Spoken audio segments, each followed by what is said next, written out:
I can hear everything. Every beep of the monitor. Every shuffle of shoes on linoleum.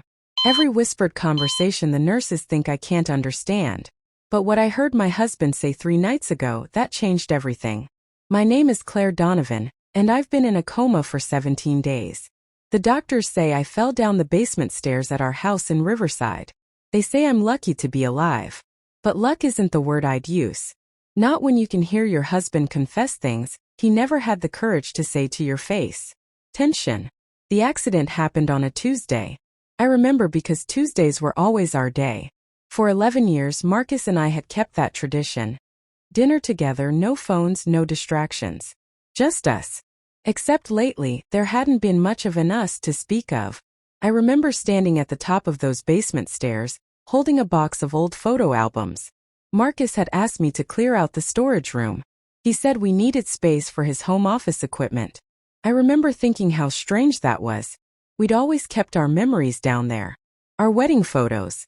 Pictures from our honeymoon in Vermont. The ultrasound images from the pregnancy we lost 5 years ago. Why would he want those gone? I remember taking that first step down. Then nothing. Until I woke up here. Trapped inside my own body. The doctors call it locked-in syndrome. My brain works perfectly, but my body won't respond. I can't open my eyes. Can't move my fingers. Can't tell anyone I'm still here, still fighting, still listening. Especially listening. Emotional payoff. The first voice I heard was Marcus. Claire, baby, please wake up. His hand wrapped around mine, warm and familiar. I tried so hard to squeeze back. To let him know I could hear him. But my fingers stayed limp. I'm so sorry, he whispered. I'm so sorry. Sorry for what? I wanted to scream. But all I could do was float in the darkness, wondering what my husband had to apologize for. For 3 days he came every morning and every evening. He'd sit beside my bed, holding my hand, talking about nothing and everything. He told me about his meetings at work. About how the neighbor's dog kept getting into our yard. About how he couldn't figure out how to work the new coffee maker I'd bought last month. Normal things. Safe things. And for those 3 days I let myself believe that maybe everything would be okay. That when I woke up we'd fix whatever had broken between us. We'd remember why we fell in love in the first place. Then came the 4th night. Twist. She arrived after visiting hours. I heard her heels clicking down the hallway, fast and purposeful. The door to my room opened, and a new perfume filled the air. Something floral and expensive. Nothing like the drugstore vanilla I always wore. Marcus. Her voice was younger than mine. Smoother. Keep your voice down. Marcus stood up so quickly his chair scraped against the floor. You shouldn't be here. I needed to see you. I've been going crazy. Rachel, please. Rachel. The name hit me like ice water. Rachel Chun. Marcus's new assistant. The one he'd hired 6 months ago. The one he said was really helping him stay organized at work. The one who was now in my hospital room at 9 o'clock at night. How is she? Rachel asked, and I couldn't tell if the emotion in her voice was concern or something else. The same. They don't know if she'll wake up. A long silence. Marcus, we need to talk about what happens if. Don't. His voice cracked. Don't say it. We have to face reality. You can't keep living in limbo. We can't keep living in limbo. That word burned through me. I just need more time, Marcus said. To figure things out. To make sure. Make sure of what? That I'm doing the right thing. Another silence. Longer this time. Then Rachel spoke again, quieter now. Almost tender.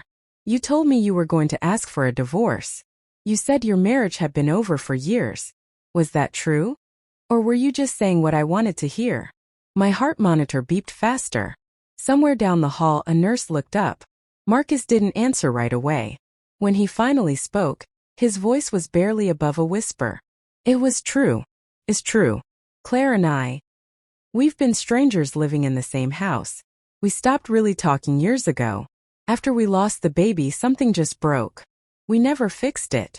Then why are you torturing yourself? Why are we torturing ourselves? Because I still care about her. Because she's lying in this bed because of me. The doctors said it was an accident. But what if it wasn't? The room went absolutely still. What do you mean? Rachel's voice was careful now. What if she knew? About us? What if she was upset, distracted, and that's why she fell? You don't know that. I don't know anything anymore. Footsteps approached. Rachel must have moved closer to him. Marcus, listen to me. You can't blame yourself for an accident. And you can't put your whole life on hold because of guilt. I'm not. Yes, you are. I love you. You said you loved me too. But I can't keep being the secret. I can't keep waiting while you figure out if you're brave enough to choose happiness. The door opened then. A nurse came in to check my vitals and Rachel left quickly, her heels clicking away down the hall. Marcus sat back down beside my bed. He held my hand again, but this time it felt different. Like he was saying goodbye. That was 3 nights ago. Since then Marcus hasn't been back. Instead, my hospital room has become a parade of other people. My sister Jane, who cried so hard she had to leave after 10 minutes. My best friend Maureen, who read me the entire Sunday paper and told me about her daughter's college acceptance letter. My mother, who prayed beside my bed and told me to fight, to come back, because she couldn't lose her baby girl. But no Marcus. Until tonight.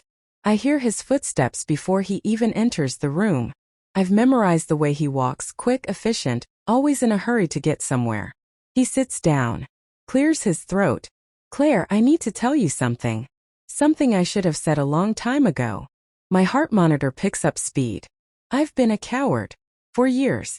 I stayed in our marriage because it was comfortable, because I was afraid of starting over, because I kept thinking things would magically get better if I just waited long enough. His hand tightens around mine. But they didn't get better. We didn't get better. And that's on me as much as it's on you. I want to argue, to defend myself. But I can't, because part of me knows he's right. I met someone, he continues. Her name is Rachel. She makes me feel alive again. She makes me feel like the person I used to be before everything got so heavy. Tears I can't cry burn behind my closed eyelids. I know that's selfish. I know this is the worst possible time to say this. But the doctors think you might be able to hear me, and I can't lie to you anymore. Even if you never wake up, I need to say this out loud. He takes a shaky breath. I don't love you the way I used to. I'm not sure I have for a long time. We became roommates instead of partners. We stopped trying. Both of us. The truth of his words cuts deeper than any blade. So I've made a decision. Once you wake up, if you wake up, I'm going to ask you for a divorce. I'm going to be honest with you, maybe for the first time in years. And then I'm going to let you go. He lifts my hand to his lips, kisses it gently. I hope you can forgive me someday. I hope you can understand. And more than anything, I hope you wake up. Because you deserve a chance at happiness too. Real happiness. Not this half-life we've been living. He stands up. Goodbye, Claire. The door opens and closes. And I'm alone. Completely, utterly alone. Hooked. But here's what Marcus doesn't know. Here's what nobody knows. I'm waking up. Not all at once. Not dramatically like in the movies. But slowly, piece by piece, I'm fighting my way back. Yesterday, I managed to twitch my left index finger. Just once, but I felt it. This morning, I opened my eyes for half a second before exhaustion pulled me back under. I'm coming back. And when I do, everything is going to change. Because while I was trapped in this darkness, unable to speak or move or defend myself, I heard more than just Marcus's confession. I heard other things too. Things that don't add up. Things that make me wonder if my fall down those stairs was really an accident after all. Tension. It started 4 days into my coma. I was drifting in that strange space between sleep and waking when I heard voices outside my room. 2 nurses talking during shift change. Did they ever figure out what she was doing in the basement? The first one asked. Husband said she was cleaning. Organizing old boxes. At 10 o'clock at night? In the dark. What do you mean in the dark? The police report said there were no lights on in the basement. None of the light switches were flipped. They only found her because the husband heard the crash. A pause. That is strange. And there were no boxes near her. No cleaning supplies. Nothing. Just her at the bottom of the stairs. Maybe she hadn't started yet? Maybe. But the nurse's voice was skeptical. They moved on talking about other patients, other cases. But I stayed stuck on what they'd said. Why would I go into a dark basement? I always turned on the lights first. Always. I was terrified of the dark down there ever since a power outage 3 years ago left me trapped for 20 minutes. Marcus knew that. So why did he tell the police I was cleaning? Emotional payoff. My sister Jane came again today. She's come every day since the accident, usually during her lunch break from the elementary school where she teaches. She brings flowers and stories and a kind of fierce protective love that makes me wish I could wake up just to hug her. "Hey sis," she said, pulling her chair close to my bed. "I brought you something." I heard rustling, paper crinkling. "Remember this? I found it in Mom's attic." She opened something, a book maybe, and started reading. "Dear Diary, today was the best day ever. Marcus Donovan actually talked to me in chemistry class. He asked to borrow a pencil and I almost died. I think I'm in love." "Oh no. My high school diary. You were such a dork." Jane laughed, but it was a loving laugh. "But you know what? You were happy. Really genuinely happy. I miss seeing you like that." Her voice got quieter. "I know things have been hard. I know you and Marcus have struggled. You never said it directly, but I could tell. The way you changed the subject whenever I asked about him. The way you stopped inviting me over for dinner." She was right. I had pulled away. From everyone. "But Claire, whatever's broken can be fixed. You're the strongest person I know. You survived losing that baby when I thought it might destroy you. You built a whole career from nothing. You take care of everyone around you, even when you're falling apart inside." I heard her voice crack. "So you need to fight now. Fight to come back. Because I need you. Mom needs you. And honestly, I think you need you. I think you need to remember who you were before life got so complicated." She squeezed my hand. And this time I squeezed back. Just barely. Just enough. Jane gasped. "Claire? Claire, did you just—" She pressed the call button. "Nurse." She squeezed my hand. "She's responding." Footsteps rushed in. Doctors. Nurses. Suddenly my room was full of activity. Someone shined a light in my eyes. Someone else checked my reflexes. And through it all I kept fighting. Kept pushing toward the surface. 'Cause Jane was right. I needed to remember who I was. And I needed to find out the truth about what happened on those basement stairs. Twist. They moved me to a different room after Jane felt me squeeze her hand.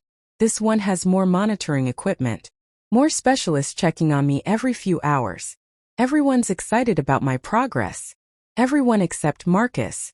He came once, stood in the doorway for maybe 30 seconds, then left without saying a word. But tonight someone else came. Rachel. I recognized her perfume immediately. She walked to my bedside and I heard her breathing. Fast. Nervous. "I don't know if you can hear me," she whispered. "But if you can, I need you to know something." She sat down in the chair beside my bed. "I didn't mean for any of this to happen. When I took the job as Marcus's assistant, it was just a job. I needed the money. I was still paying off student loans. I wasn't looking for anything else." Her voice trembled. "But Marcus was kind to me. He noticed when I stayed late. He remembered how I took my coffee. Little things, you know? And he seemed so lonely. He never talked about you, but I could see it in his eyes. This deep sadness." I wanted to scream at her.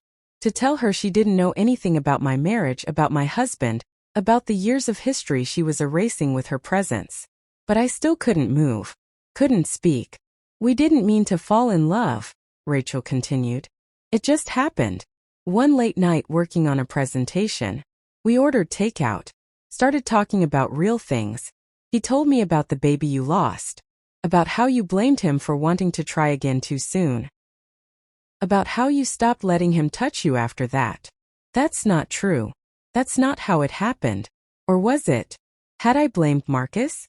Had I pulled away first? The memories were fuzzy now, distorted by years and pain and the strange fog of my current state. "He said he was going to ask you for a divorce," Rachel said. "That weekend. Before your accident. He had the papers drawn up. His lawyer had them ready." "What?" "But then you fell. And he couldn't do it. He said it would be too cruel, too heartless. So he's been stuck. Waiting. Suffering." She stood up. "I didn't come here to be mean. I came here because I need you to know that Marcus deserves to be happy. We both do. And if you really love him, if you ever really loved him, you'll let him go when you wake up. She walked to the door, then stopped. If you wake up. And she left. Cliffhanger. That night I dreamed. Except it wasn't really a dream.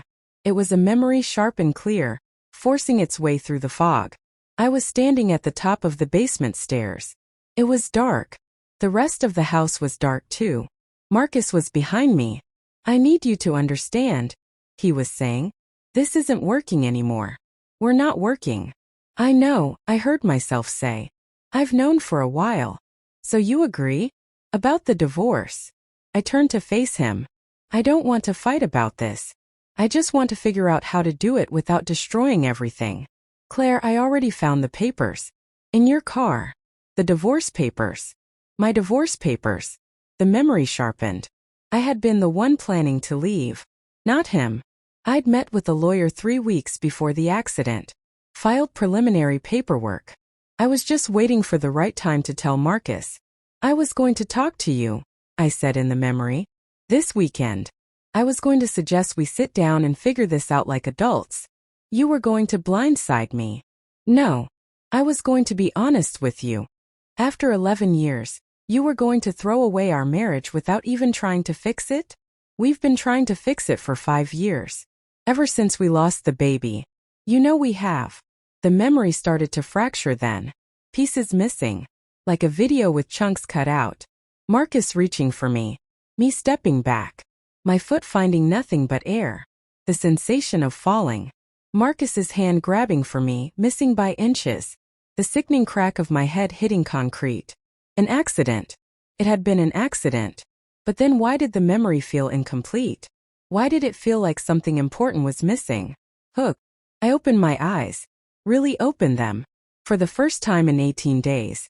The hospital room was dark. Middle of the night. Somewhere a machine beeped steadily.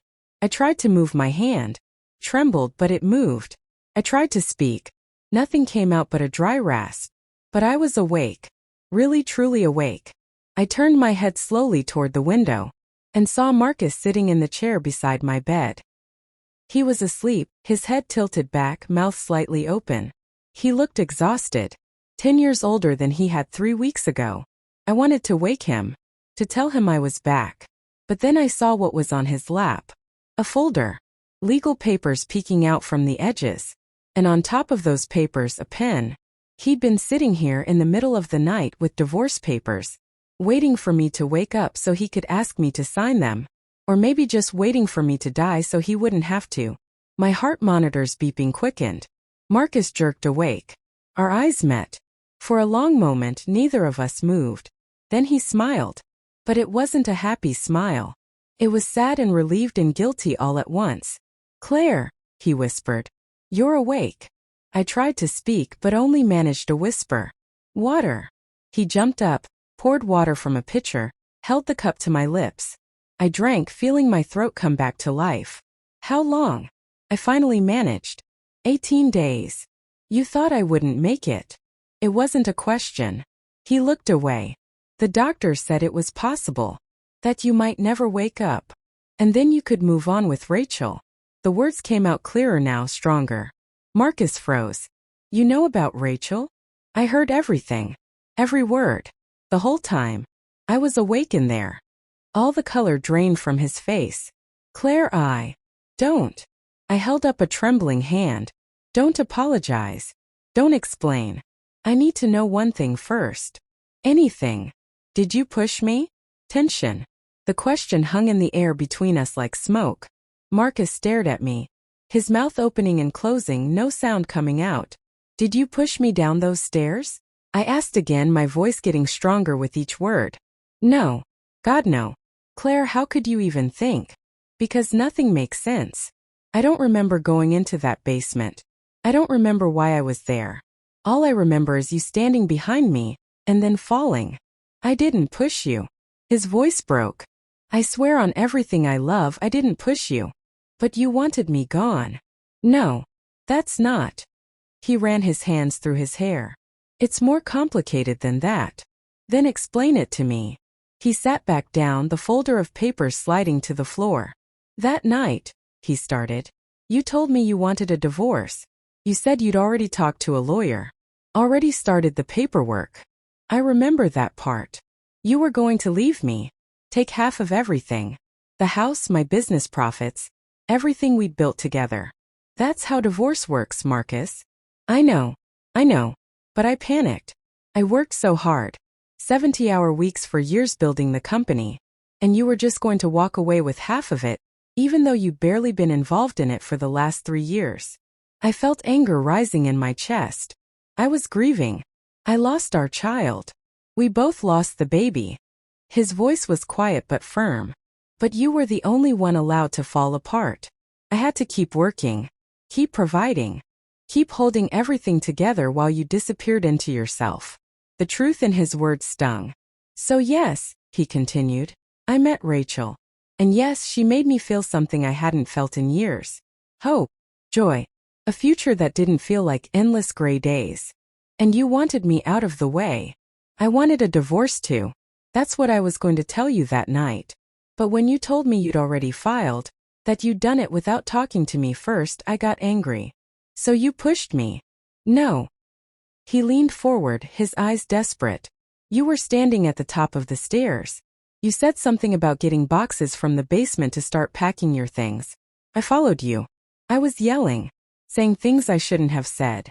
You turned to respond and you stepped back. His voice caught. You just stepped back. One step. But there was nothing behind you except air. I reached for you. I tried to catch you. But I was too slow. Tears streamed down his face now. I've replayed that moment 1,000 times. If I'd been faster, if I'd been closer, if I hadn't been yelling at you in the first place, you'd be fine. I watched him cry and felt something shift inside me. He was telling the truth. I could feel it. But there was still something missing. Something my fractured memory couldn't quite grasp. Why were the lights off? I asked. What? The basement lights. The nurses said they were all off. Why was I going into a dark basement? Marcus frowned. I don't know. I assumed you'd just forgotten to turn them on. I never went into the basement without lights. You know that. People do strange things when they're upset. Maybe. But it still felt wrong. What about Rachel? I asked. Was she at the house that night? What? No. Of course not. You're sure? Yes. Why would she be there? I don't know. I just feel like I'm missing something. Like there's a piece of this that doesn't fit. Marcus picked up the folder from the floor. Look, we can figure all that out later. Right now, you need to focus on getting better. On healing. And then what? You hand me divorce papers. He looked down at the folder in his hands. I don't know anymore. Everything's different now. Because you feel guilty. Because I almost lost you. Because sitting in this room for 18 days, not knowing if you'd ever wake up, made me remember things I'd forgotten. Good things. Us when we were young. When we actually liked each other. But you don't love me anymore. He was quiet for a long time. I love who you used to be. I love the memories we made. But the person you've been for the last 5 years? The one who shut me out and blamed me for everything? I don't know if I love her. It hurt to hear. But it was honest. I feel the same way about you, I admitted. The Marcus I married was kind and patient. The one who's been having an affair behind my back? I don't know him. We sat in silence, two strangers who'd once promised forever. So what do we do? Marcus finally asked. I don't know. But I need you to leave now. I need time to think. He stood up, still holding the folder. Marcus. He turned back. Whatever else is true, thank you for trying to catch me. He nodded and left. Emotional payoff. Morning came with an army of doctors. They were thrilled with my recovery. Shocked even. Most people with my level of injury took months to regain consciousness and many never did. You're a fighter, Mrs. Donovan, the neurologist said. Your brain shows remarkable activity. You'll need physical therapy, of course. Your muscles have weakened considerably. But cognitively, you seem remarkably intact. When can I go home? I asked. Let's not rush things. We want to keep you under observation for at least another week. Make sure there are no complications. After the doctors left, Jane burst in with flowers and tears and fierce hugs that made my ribs ache. "I knew you'd come back," she sobbed into my shoulder. "I knew you were still in there fighting. I heard you," I told her. "When you read my diary. When you told me to remember who I was. I heard you." "You heard me? This whole time?" "Everything. I heard everything everyone said." Her eyes went wide. "Oh my God. Claire. Everything. Everything." She sat down slowly. "Then you know about Marcus and Rachel?" "Yes. I'm so sorry. I wanted to tell you. I saw them together a few months ago. At a restaurant downtown. They were holding hands. I confronted him, told him he needed to tell you or I would. Why didn't you tell me yourself?" "He promised he would. He said he was already planning to ask for a divorce. He said you both knew it was over. I thought maybe he was telling the truth." "He was. I was planning to leave him too." Jane's jaw dropped. "What?" "I'd already started the paperwork. I was going to tell him the weekend of the accident." "Claire, why didn't you tell me you were that unhappy?" "Because saying it out loud would make it real. And I wasn't ready for it to be real yet." She squeezed my hand. "What are you going to do now?" "I don't know. Figure out what actually happened that night. Get the divorce. Start over, I guess. You'll stay with me. As long as you need." "Jane. I'm not negotiating. You're my sister. My home is your home." I smiled for the first time in 18 days. "Thank you. Now let's talk about important things. Like what you want me to smuggle in for food, because hospital food is disgusting." For the next hour we talked about everything and nothing. And for brief moments, I forgot about Marcus and Rachel and mysterious dark basements. I just remembered what it felt like to laugh. Twist. 3 days later I was strong enough to use my phone. The first thing I did was check my messages. Dozens from friends and family. A few from work colleagues. Nothing from Marcus since he'd left that night. But there was one message that caught my attention. From a number I didn't recognize. Sent the day before my accident. "Mrs. Donovan, this is Gary Chan from Chan & Associates. I have the security footage you requested. Please call me when convenient to arrange pickup." Security footage? I hadn't requested any security footage. With shaking hands I dialed the number. A man answered on the second ring. "Chan & Associates. Hello, this is Claire Donovan. I'm calling about a message you left me." "Mrs. Donovan. I'm so glad to hear from you. I saw in the news about your accident. How are you recovering?" "Getting better, thank you." "Mr. Chan.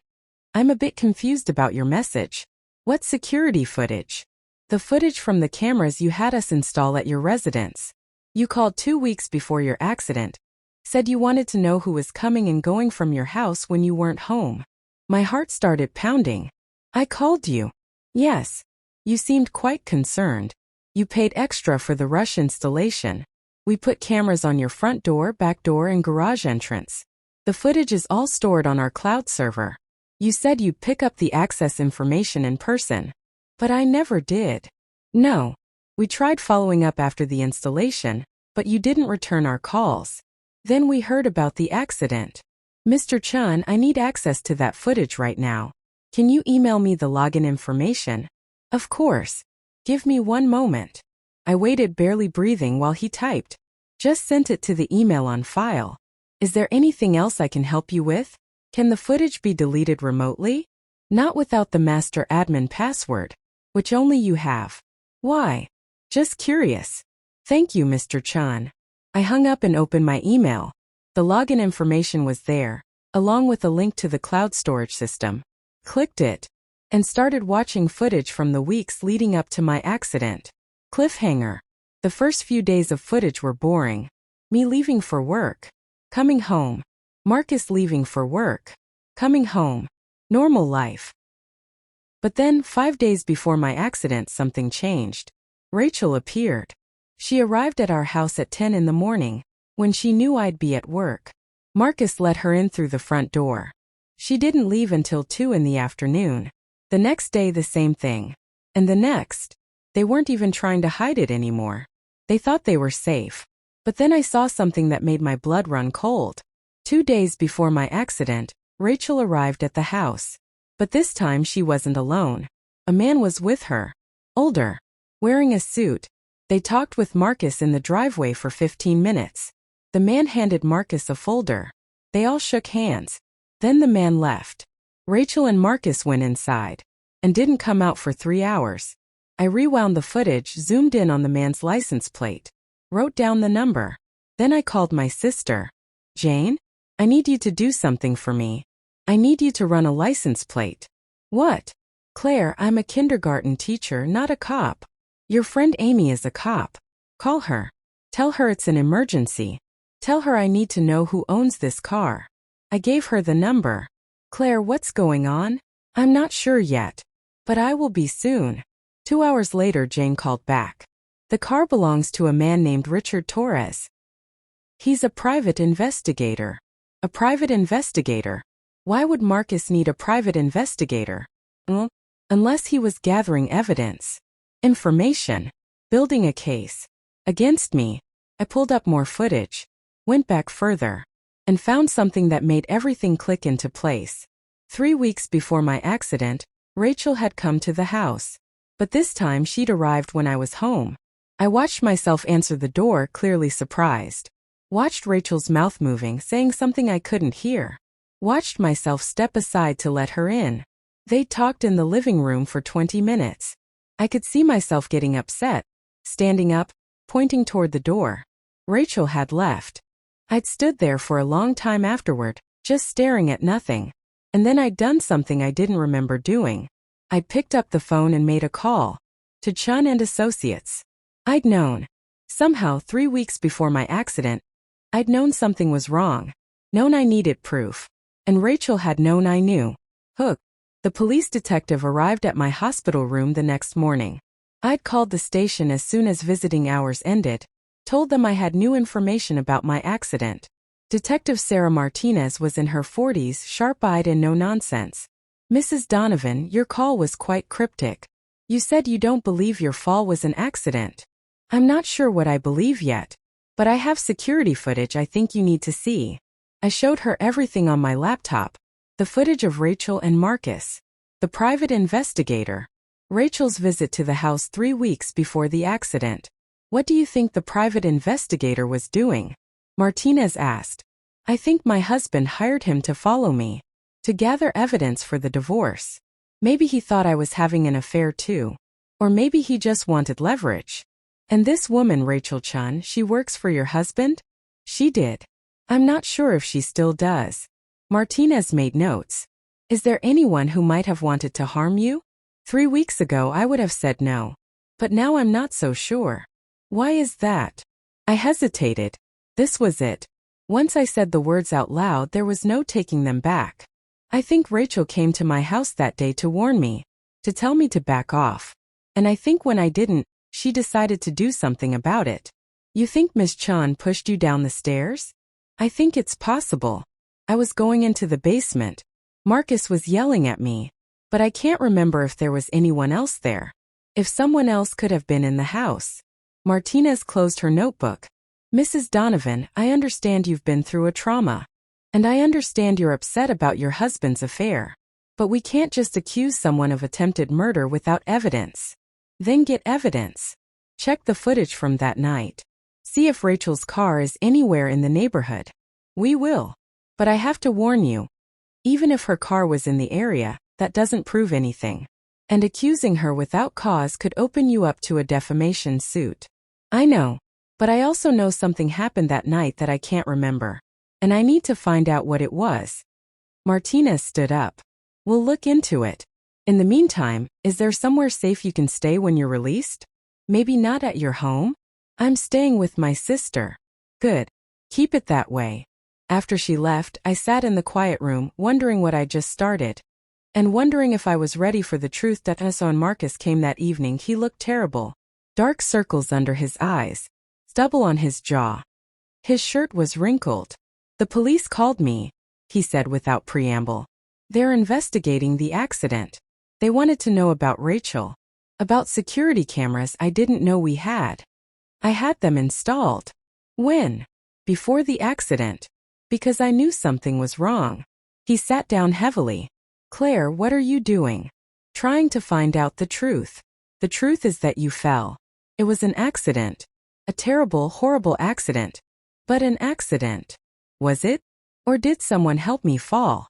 You think I pushed you? No. I believe you when you say you didn't. But I think someone else might have. Rachel. He said her name like a curse. You think Rachel tried to kill you? I think she wanted me out of the way. I think maybe she decided to make that happen. Marcus stood up and started pacing. This is insane. Rachel wouldn't, she couldn't. You don't know what she's capable of. You met her 6 months ago. I've been with you for 11 years, and apparently I don't know what you're capable of either. He stopped pacing. What's that supposed to mean? You hired a private investigator. Don't deny it. I have footage of him at our house. Marcus's face went pale. How did you? So it's true. You were having me followed. I needed to know if you were seeing someone. If that's why you wanted a divorce. I wasn't. I just wanted out of a marriage that made me miserable. Well, I'm sorry I made you so miserable. His voice was bitter. I'm sorry I worked 80-hour weeks to build a life for us. I'm sorry I couldn't fix you after we lost the baby. I'm sorry I'm not perfect. I never asked you to be perfect. I just asked you to be honest. And I wasn't. I know. But neither were you. You filed for divorce without telling me. You installed security cameras in our house. You've been investigating me like I'm some kind of criminal. Because you were lying to me. We were both yelling now. The nurse opened the door, looked in with concern. Everything okay in here? I took a breath. Fine. We're fine. She left but kept the door cracked. Marcus lowered his voice. Claire, I know things between us are broken. Maybe beyond repair. But I didn't try to hurt you. And Rachel didn't either. Then help me prove it. Give me access to your phone records. Your emails. Show me I'm wrong. You want to go through my private messages? You had someone follow me around town with a camera. I think I'm entitled to see some text messages. He pulled out his phone, unlocked it and handed it to me. Go ahead. Read everything. See for yourself. I took the phone and started scrolling. And what I found changed everything again. Emotional payoff. The messages between Marcus and Rachel were exactly what I expected. Flirty. Intimate. Planning secret meetings. But buried in those messages was something else. A conversation from the day before my accident. Rachel, we can't keep doing this. Marcus, I know. I'm going to tell her this weekend. Rachel. Are you sure? Maybe we should wait until after the holidays. Marcus. No more waiting. We've waited long enough. Rachel. I'm scared. Marcus, of what? Rachel. That she'll destroy you in the divorce. That she'll take everything. You've worked so hard. Marcus. I don't care about the money. I just want to be free. Rachel, you're a good man, Marcus. She doesn't deserve you. Marcus. She deserves to be happy too. Just not with me. I kept scrolling. The last message was from 2 hours before my accident. Rachel, I love you. Whatever happens, I love you. Marcus, I love you too. See you tomorrow. I looked up at Marcus. You were going to tell me that night. Before I told you first. Yes. And Rachel knew. Yes. Did she know I'd already filed? No. I didn't tell her that. I wanted to handle it myself first. I handed back his phone. These messages don't show someone planning to hurt me. They show someone nervous about a difficult conversation. Because that's all it was. Rachel isn't some villain, Claire. She's just a person who fell in love with someone who wasn't available. Just like I did. I wanted to hate Rachel. It would be so much easier to hate her. But the messages were too honest. Too human. I don't think Rachel pushed me, I finally said. Then who did? Maybe no one. Maybe it really was just an accident. But even as I said it, I didn't quite believe it. There was still something missing. Something I couldn't quite see. Twist. That night, Jane brought me real food from my favorite Thai restaurant. We ate together in my hospital room, talking about everything except Marcus and Rachel and the accident. I'm so ready to get out of here, I said, stabbing a piece of pad thai. The doctor said maybe 2 more days. Then you can come home with me. I can't wait. I want to sleep in a real bed. Take a real shower. We're real close. Jane smiled. And avoid your husband? That too. She got quiet. Claire, can I ask you something? Of course. Why did you stay with Marcus for so long? Even after things got bad. I thought about it. Really thought about it. Fear, I think. Fear of being alone. Fear of starting over. Fear of admitting that the person I thought I'd spend my life with wasn't that person anymore. Do you regret it? The years you stayed? Some of them. But not all of them. We had good times once. Before everything fell apart. What happened? Really? Was it just the baby? I set down my fork. The baby was part of it. But it was more than that. We just grew apart. Became different people. He focused on work. I focused on my grief. And one day we woke up and realized we were strangers. That's sad. Yeah, it is. We finished eating in comfortable silence. As Jane was gathering up the trash, my phone buzzed. A text from Detective Martinez. Need to speak with you tomorrow morning. Found something in the footage. My heart jumped. What is it? Jane asked, seeing my face.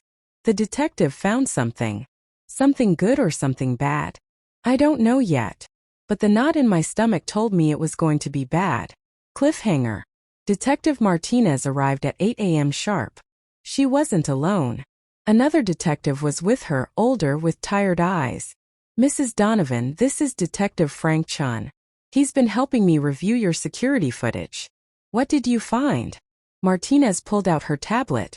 We went through every hour of footage from the week before your accident. And we found something interesting from the night you fell. She turned the tablet toward me. On the screen was footage from my front door camera. The timestamp showed 9:47 p.m., 13 minutes before my accident. A car pulled into the driveway. But it wasn't Marcus's car. And it wasn't Rachel's. It was my sister Jane's car. I looked up at Jane, who'd gone completely white. Why were you at my house that night? I asked. You never told me you were there. Jane opened her mouth. Closed it. Opened it again. I went to talk to you. To tell you something. What? She looked at the detectives. At me. Back at the detectives. Jane, I said carefully. What did you need to tell me? Her eyes filled with tears. That I knew about Marcus and Rachel. That I'd confronted him and he'd lied to me. I wanted to warn you before he could do it first. But you said you'd already told me all that. I lied. Her voice broke. I lied because I didn't want you to know I was there that night. Because I thought. Thought what? That you might think I had something to do with your fall. The room went very, very quiet. Detective Martinez leaned forward. Ms. Donovan, can you tell us exactly what happened that night? Hook. Jane sat down slowly, her hands shaking. I got to the house around 9:45. Your car was there. Marcus's car was there. I rang the doorbell but nobody answered. I could hear voices inside. Loud voices. You were fighting. Me and Marcus, I said. Yes. I couldn't make out all the words, but you were both angry. I almost left. But then I heard something crash. Like glass breaking. And I got worried. So what did you do? I tried the door. It was unlocked. I came inside and called your name. Jane wiped her eyes. You came out from the kitchen. You were crying. You looked shocked to see me. I asked if you were okay. You said Marcus had thrown a glass. That things were getting out of hand. That you needed to get away from him. Where was Marcus? Still in the kitchen. I could hear him on the phone with someone. He was saying something about lawyers and papers and needing to handle things quickly. My heart was pounding now. Then what happened? You said you were going to get some old photo albums from the basement. That you wanted them out of the house before things got worse. I offered to help you. We walked toward the basement door together. Jane's voice dropped. I wrote about a man who lost his son to addiction and turned his grief into advocacy. I wrote about a teenager who survived cancer and dedicated her life to helping other sick kids. I wrote about real people surviving real pain and finding real hope. And slowly I remembered why I'd fallen in love with journalism in the first place. Because stories matter. Truth matters. Connecting people through shared experience matters. 3 months after my accident, Jane and I moved into a new apartment together. Nothing fancy. Just a two-bedroom with good light and enough space for both of us to breathe. I took the smaller room, used it as both bedroom and office, filled it with books and notebooks and the sound of typing. Jane took the bigger room and immediately decorated it with her kindergarten teacher energy. Bright colors and inspirational quotes and photos of her students. We cooked dinner together most nights, watched movies, talked about everything and nothing. We became sisters again. Real sisters. Not just related by blood but connected by choice. One evening about 4 months after the accident my phone rang. It was Marcus. I almost didn't answer, but curiosity got the better of me. Hello, Claire. Hi. I hope it's okay that I called. It's fine. What's up? I read your article. All of them, actually. You're really talented. I'd forgotten how talented. Thank you. I wanted to apologize. For a lot of things. But especially for making you feel like you had to give up writing. That was never fair. I felt something loosen in my chest. Something I didn't know was still tight. I made my own choices, Marcus. You didn't force me to stop. Maybe not. But I didn't encourage you to continue either. I was so focused on building the business on our plan for a family that I didn't see you disappearing. We both disappeared. That's what happens when you stop really seeing each other. Yeah, it is. A pause. How's Rachel? I asked. She's good. We're good. About starting over at 42 and discovering that it's never too late to become who you were always meant to be. The book was called While I Was Silent.